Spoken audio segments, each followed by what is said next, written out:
I mean, I was on board with this one before there was even a name for the character, before there was a world drawn. I just knew I wanted to work with Erica again. We did a short film called Little Chief. You can watch it on YouTube. You can see how this artist turned 7 pages into something that feels like a feature. And before I even left set, I wanted to ask Erica if she would consider making a feature that I could be in. And before I even had the chance to ask her, she said, "Can I write a feature for you?" I'm like, "Yes, please." So I knew that Jax was going to exist in some form to resemble what we did with Little Chief, and go watch that film if you're curious as to why. And then when I read the script for the first time, I was so swept into it. I wasn't even necessarily projecting myself into it. I just fell in love with these characters in this world, and had a moment where I was a little afraid I wasn't going to be able to rise to the occasion. But I mean, I know Erica wanted me for it. She wrote it for me. And it's such a, just like Little Chief, the immensity of what she and Michiana in this collaboration have been able to accomplish in a pretty tight narrative, a tight feature. There is such an expanse of millennia-long history that's just, it's gestured at, it's there for people who understand it, but it also exists very well in its own little world at face value. This matrilineal love story, we're told that the great love stories on screen are romantic, sweeping epics, but the commitment of this aunt to her niece, to her community, to the legacy of her sister, to searching for her sister, that's the greatest love story that's never told, but is the love story that's kept Indigenous peoples alive. It's kept us around. It's kept us connected to our land, our culture, to each other, and it's so rooted, especially in Seneca Cayuga, a lot of nations around our matriarchs. I think Killers of the Flower Moon did a lot to establish Native people in an environment where you're not used to seeing us. The 1920s is, in comparison to the old Westerns, a contemporary story, and you're seeing Natives with money. And then today, fancy dance is same land 100 years later, and much of the same stories. We're dealing with a lot of the same issues that have manifest across the decades in different ways.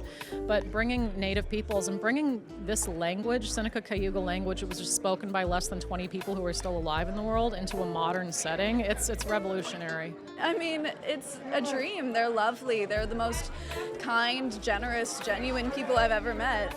And getting to work with them is amazing. And I think we all just really care about the film so much. And so much love was put into it, and I think it really reads. I mean, she's so young. She's so much younger than I am, and I love getting to play that youthfulness because it's really important to keep that hope, especially with a story like Fancy Dance. She's such a ball of light, and I just really love her. Ironically, I am a ballet dancer.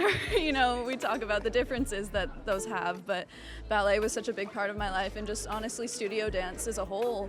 And, I grew up going to powwows, so I had that foundation there. And to get to learn so much about powwow through my work it was such a gift. It was lovely.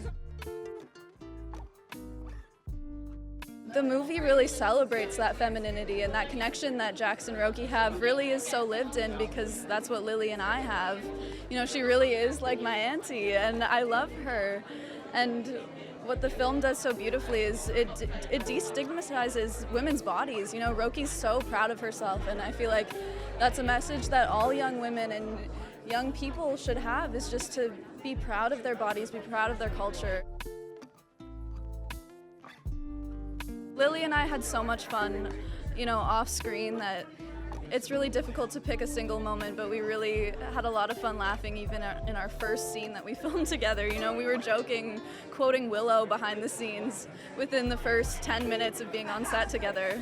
So it's really been lovely. I was just really inspired to tell a story about Indigenous women as a member of the Seneca Cayuga Nation.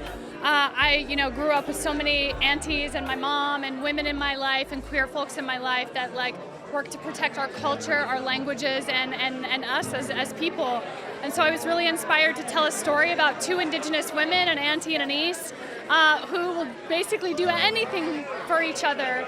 And we see them undergoing a lot of obstacles, but it's through their love and their joy for each other and their culture that they're able to transcend all of those issues and find connection on the other side. Lily and I have worked together. This is our second project, and we wrote the script. Ishiana, my co-writer, and I wrote the script for Lily. And it was always like, okay, who's going to be our Roki? Who's going to be our Roki? And when we found Isabel, I just knew the two of them would have like chemistry. And they showed up on day one of production, and we're doing language immersion and doing dance classes, and they just were a match made in heaven. They are friends to this day. It's wonderful.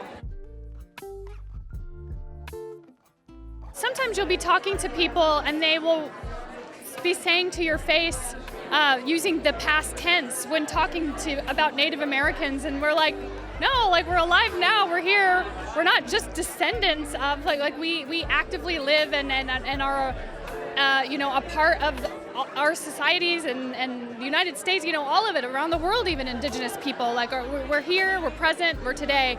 And so getting to see, young people in this film speaking their language fluently and interacting in a modern day and in a modern space was so important to us to showcase. And that's what I want to watch, so that's what I made. It's a perfect collaboration because it's told from an Indigenous lens, a female, writer, director. This story is about an epidemic that's happening in Indian country, all throughout Indian country, Canada, United States, MMIW, missing and murdered Indigenous women. It's going to spark conversation. It's going to spark questions, which is something that it's helpful coming from cinema. I mean, there's so much education through art, right? So, really happy to be a part of this collaboration. I hope that they see that this is an epidemic happening, and it raises awareness that Indigenous women, Two-Spirit, trans, are not getting the same coverage as, let's say, a Caucasian or someone else. So it's gonna raise a lot of questions, and it's gonna educate people on what's really happening.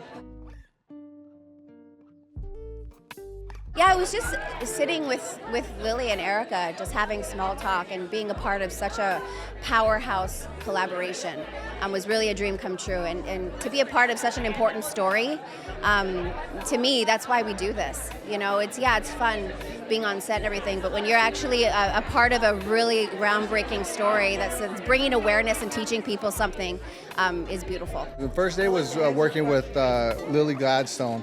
And walking on set and having that, brother-sister connection, in our first scene, it was just like, we felt that already, we felt that familial connection. It was very familiar. And the situation, it was very much like my own situation with my sisters, having that tension there, you're wrong, I'm right, type of thing, what are you doing?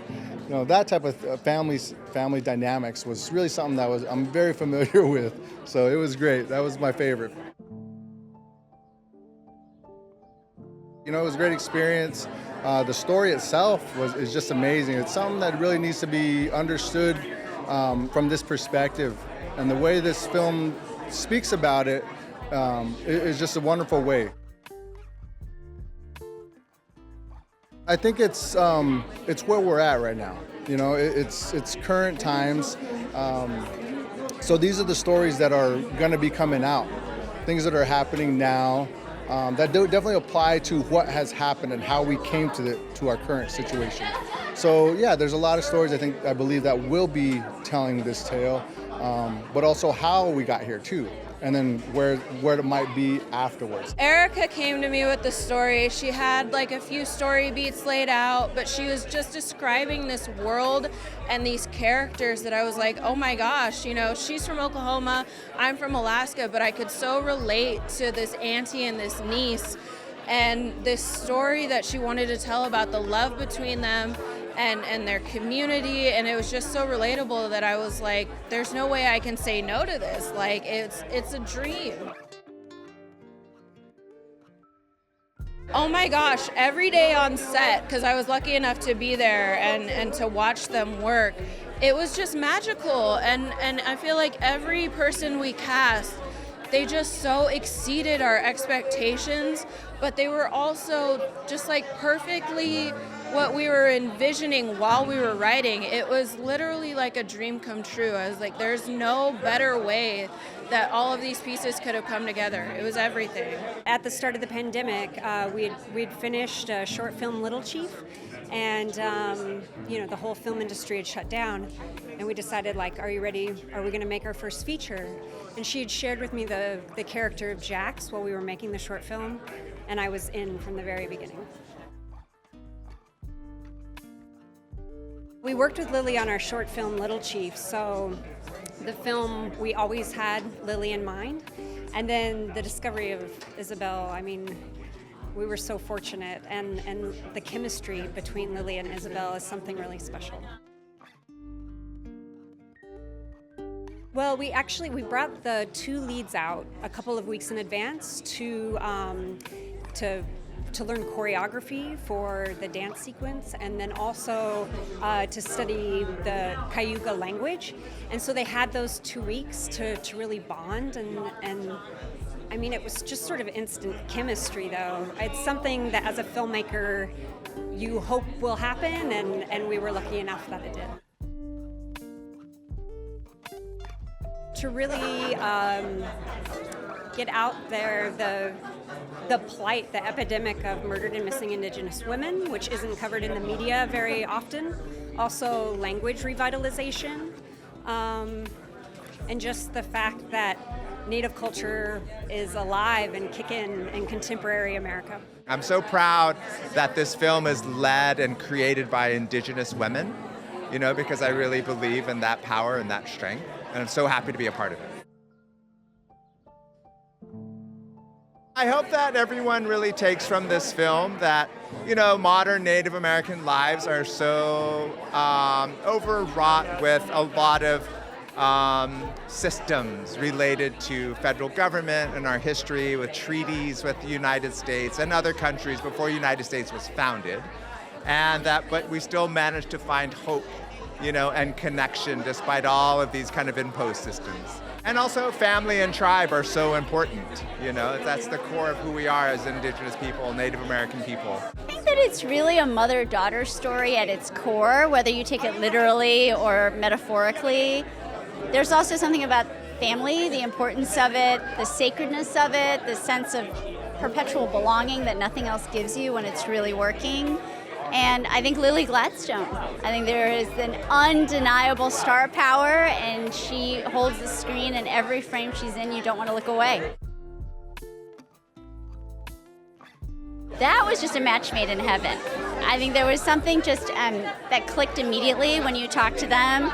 There was this kinship that they felt just in their craft, and I think that they had so much fun together on set that it was easy to have that chemistry show up on screen. The script was incredible, and Erica is somebody who had such a specific vision and wanted to do something that was meaningful but entertaining, and to do it in a way that I'd never seen. And so it was really just her is where it started. And then to be able to have the pleasure of working with people that I've known for a long time and respected, like Nina Yang Bon Jovi and Heather Rae, was just a dream. And then Lily. Lily is a powerhouse. And we hadn't had Isabel yet, but getting to know her throughout the whole process, the whole thing was just an honor. It's a really well done film that has something to say, that's entertaining, that's well done. What drew me to Fancy Dance is, as a producer, I'm always looking for incredible directors. And when I met Erica Tremblay, I pretty much fell in love with her vision and jumped on as soon as I can to support the film and to make sure it got made. I want audiences to take away that Indigenous storytelling is valuable. It's worthwhile, it's great business, and that there should be more demand for Indigenous storytellers and narratives that are from different genres. There's just something so powerful and so authentic and so beautiful about Erica and the way that she tells stories. So it was really Erica herself that was the very first thing that connected me to her work. So when this project came my way, it just felt so, it just embodied everything that I knew of the way in which she was telling stories and the kind of depth and care that she takes in telling the stories.